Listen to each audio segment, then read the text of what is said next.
지금 보시는 위 사진들은 모두 가짜뉴스와 관련된 자료입니다. 가짜뉴스 논란이라 하면 가장 대표적으로 떠오르는 사례들은 우선 후쿠시마 오염수 방류 문제와 관련한 가짜뉴스, 그리고 코로나19 시절 문제가 되었던 가짜뉴스일 것입니다. 이 두 사건 모두 정치적, 경제적 이익을 얻기 위한 다양한 가짜뉴스들이 기승을 부려 우리 국민들에게 큰 혼란을 주었습니다.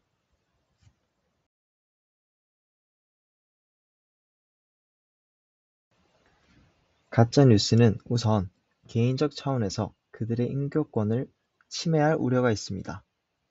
자극적인 제목, 자극적인 내용을 가진 허위 정보를 바탕으로 그들의 명예를 훼손할 수 있습니다.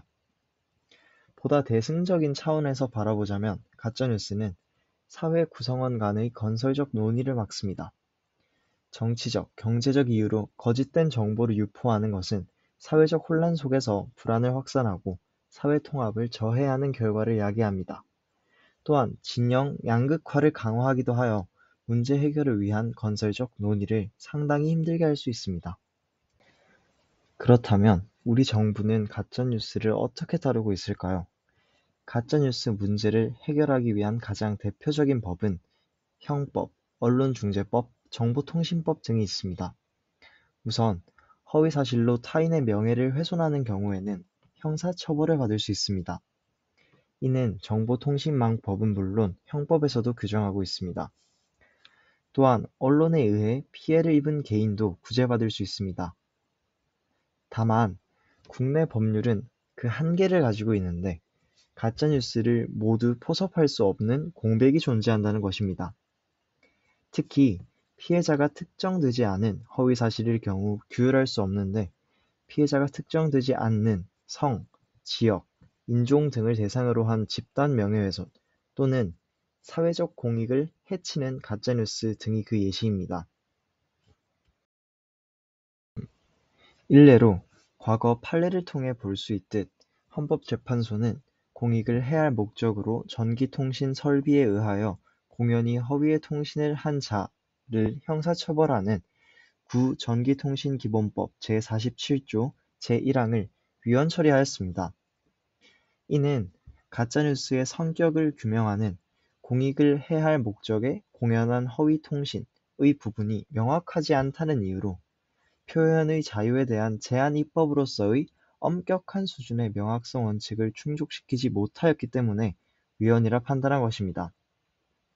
추가로 보충 의견에서는 위 법률이 자신이 행하고자 하는 표현이 규제의 대상이 아니라는 확신이 없는 사람들로 하여금 표현 행위를 과도하게 억제하도록 한다는 점에서 표현의 자유 기능을 과도히 훼손한다 지적하였습니다. 따라서 현재 우리나라 사회에서는 이러한 공익을 해치는 목적을 가진 가짜뉴스를 규제하는 법안 마련이 아주 시급하고 필수적인 과제입니다. 이를 위해서는 입법부는 물론 사법부의 응답이 적극적으로 요구됩니다. 우선 입법부는 표현의 자유를 제한하는 법률에 대한 헌법재판소의 피드백을 적극 수용하여 가짜뉴스의 정의를 보다 더 축소해 명확히 하고 보호하고자 하는 공익의 종류 또한 분명히 하고자 하는 노력이 필요합니다. 예컨대 가짜뉴스의 정의를 경제적, 정치적 이익을 누리기 위한 목적으로 신문, 인터넷 신문, 방송 또는 정보통신망에서 생산된 헌법적 가치를 훼손할 만한 수준의 거짓 또는 왜곡된 내용의 해악성 정보라 하는 등의 방식으로 구체화하여야 합니다. 또한 단순 허위 정보와 해악성 허위 정보를 구별하여 표현의 자유가 과도히 침해되는 문제를 방지하려는 노력 또한 필요합니다. 다만 아무리 입법자가 법률을 구체화하고자 하여도 모든 가짜뉴스의 성질을 규명하고 이로 인해 침해될 우려가 있는 공익을 나열, 정의하는 것은 현실적으로 불가능합니다. 따라서 가짜뉴스 규제에 있어 사법부 차원에서의 법관의 재량은 필수 불가결합니다.